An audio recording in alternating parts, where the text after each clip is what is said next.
And this is Roots TV Nigeria. I am Oluwatobi Enito, and we'll be discussing what next in the political arena. With me is the National Publicity Secretary of the All Progressive Congress, Malam Lanre Issa Onilu. Welcome. Nice to meet you. Yeah, the People's Democratic Party have accused your party of plots to rig the supplementary elections in some states of the Federation to hold on March 23rd, 2019. What's your take on this? You can't put anything beyond PDP. We've had the general elections. We've demonstrated that this party is not interested in rigging. We are in good stead when we have free and fair election because our support is grassroots. So we don't need to rig. But you would also recall that PDP has been saying this for over 4 months to kind of pull a wool over the eyes of Nigerians. But people saw through it that actually was PDP that had no any other plan other than to rig election, which by all means was made impossible for them. So it's the same game they are playing. They've played it at the level of general elections. They're going to play the same game even with this supplementary election. So nothing has changed.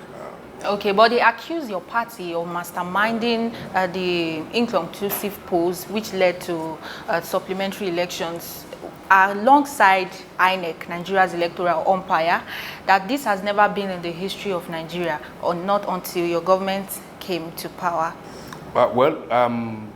PDP is being short-sighted. Otherwise, they will know that inconclusive elections had taken place severally, even before this government came into play. But that actually doesn't matter. What's important is the question. Is it according to the law? Is that what our constitution says?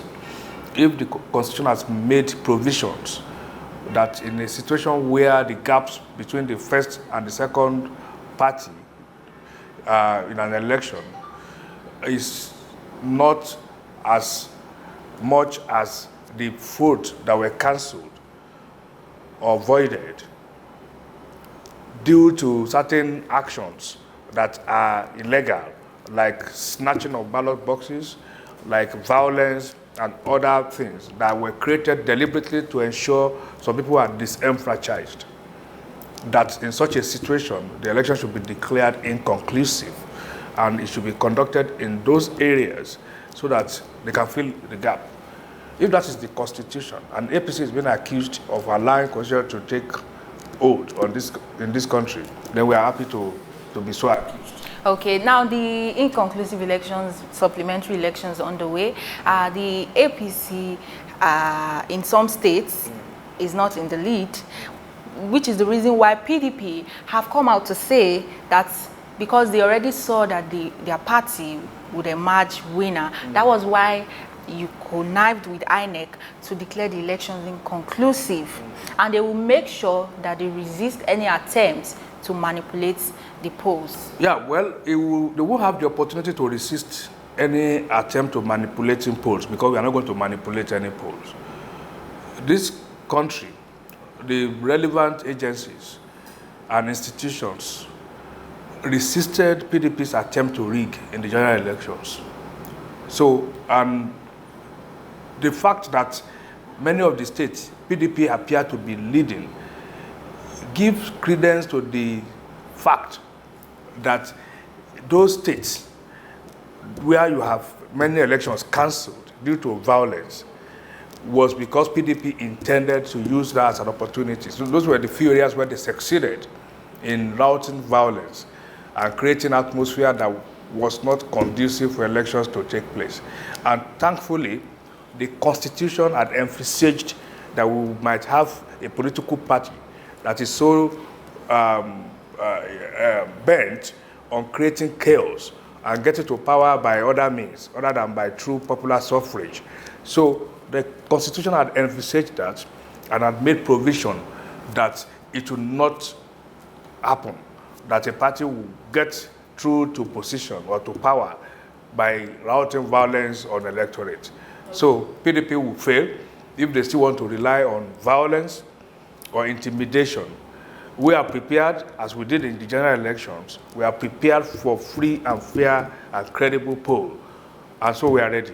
Okay, so what do you make of allegations that the PDP has come out to make that Atiku won the presidential election by 1.6 million votes? According to them, that is what is on the original data bank of INEC, which was upturned according to them. Yeah, well, we have to pity Atiku at this stage. And I'm very serious about it. I'm beginning to think that it may be crossing the line. Psychologically speaking, he appears not to be in a very good frame. He was the one who came out to address the so-called World Press Conference. He addressed the world, where he said, of many other things, that there was no way Borno State, for instance, because of the insurgency, could have produced over 800,000 votes. But in the results he had just released himself, purportedly from the server of INEC, he has given Borno State put together 1.3 million votes. The same Borno that he said could not produce 800,000 votes has now produced 1.3 million votes in his own resource sheet.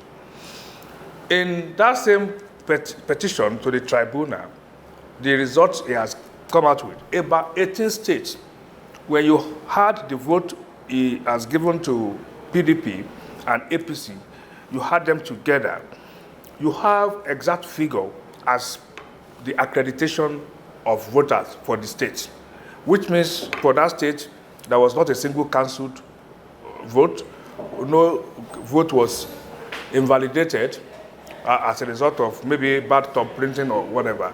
All the votes in that place, all the people who came out for accreditation, all of them came out to vote, and nothing was cancelled, nothing was invalidated. And again, all the votes were shared between PDP and APC, according to Atiku. All the other over 90 political parties, or 70, as the case may be in the presidential election, over 70 of them didn't have a single vote in any of those states. So that is one side, one way to look at it, that he has only ridiculed himself by what he brought out, and is suggesting that it's possible it requires some medical attention. Then that is one side of it. The other side is that how come PDP and Atiku didn't know that what the data, the card reader capture was accreditation, not vote.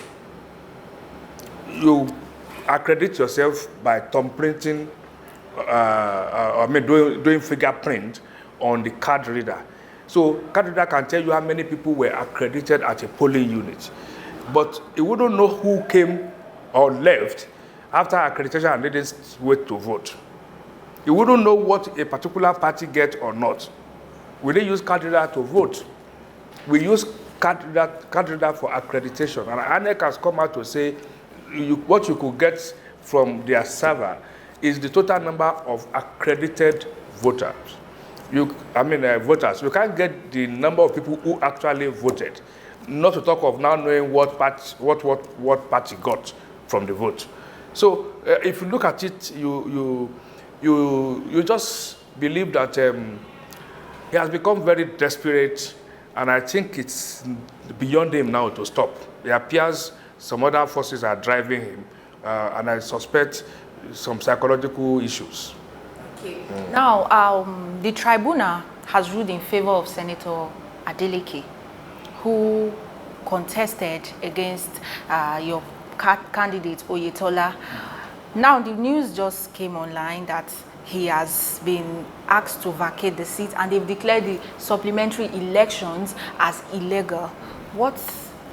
Moving forward, what does your party have to say? I love the word moving forward. We are moving forward. We have appealed the judgment because the premise upon which that judgment was given is very faulty.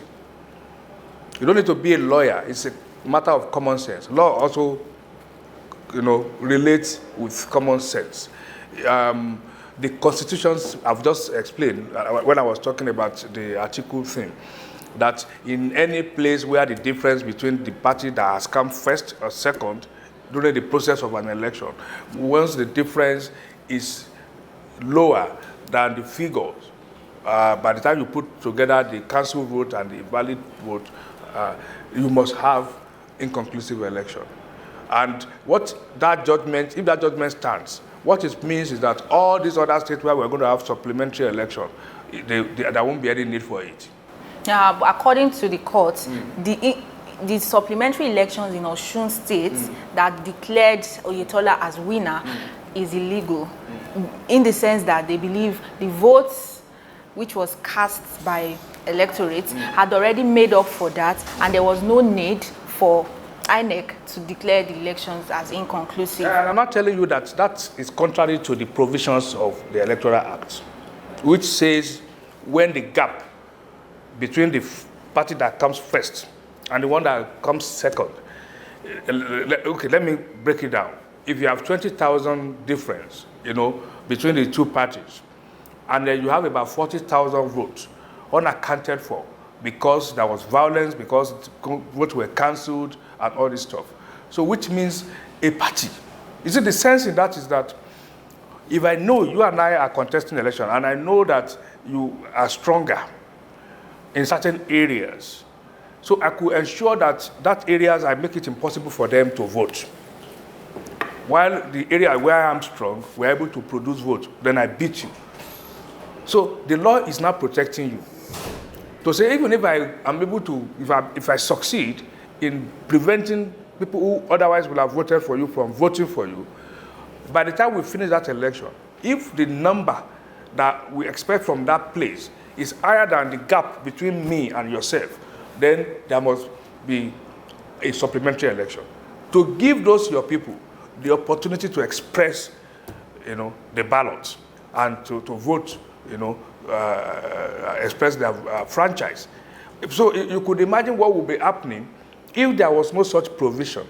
A kind of crooked party like PDP, with all the violence they have put in place, will just ensure that all the areas where APC appear to be strong, there will be so much violence, there won't be votes or enough votes in that area, and then they would bring the votes from their area, and then they will win. But we thank God that some people saw, this likelihood, and have provided that clause. So if that tribunal is saying there was no need for supplementary election, well, we also thank the drafters of the Nigerian Constitution, who have made provision that when tribunal misjudge, then you have the right to seek redress through appeal, which we have done already. So we are going on appeal to say what the tribunal has done is unacceptable. They are saying that the 2015 election was more credible, and the gains made during the general elections that brought President Muhammadu Buhari, INEC has gone a step further, backward into... Yes, you are still isolating INEC. If APC had behaved the way PDP behaved now, if APC had behaved that in 2015, it would have been the same issue.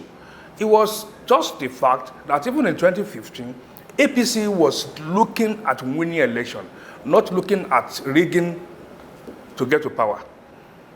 It's because PDP as opposition party has not behaved itself. Yeah, but to them... And created, you are talking about them, yes, and you are not representing them. You are asking questions, right? So I'm not telling you, partisan. I'm not telling you that thing they are saying is part of their own strategy to create problem and blame someone else. The reason why I said to them, in 2015, Goodluck Jonathan was president, and to them, they believe that he gave room for a free and fair election, which to them, he didn't give room for a free and fair election. Is not also he did not, and I will remind you, the figures they brought from some states, which we knew right from then, were figures that under normal circumstance would not be possible. Take Rivers, for instance. Over 1 million votes from Rivers. The same Rivers put together what APC and PDP got now. It's just barely 1 million. But PDP alone got over 1 million from Rivers.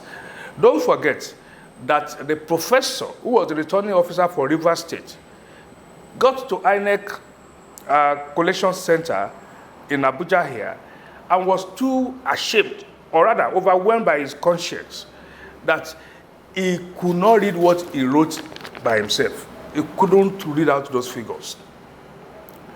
What happened in 2015 was divine.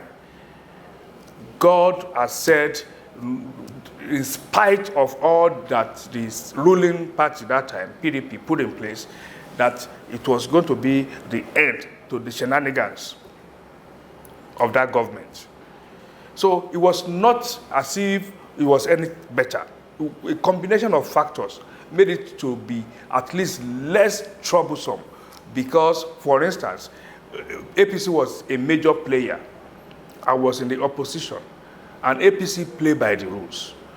PDP reversed the trend now. PDP is now in the opposition and a major player, and PDP is not playing by the rules. That's the difference. Okay, so where do you see Nigeria in the next 4 years with the change mantra President Muhammadu Buhari has? What we have been able to prove, check the figures of elections since 1999.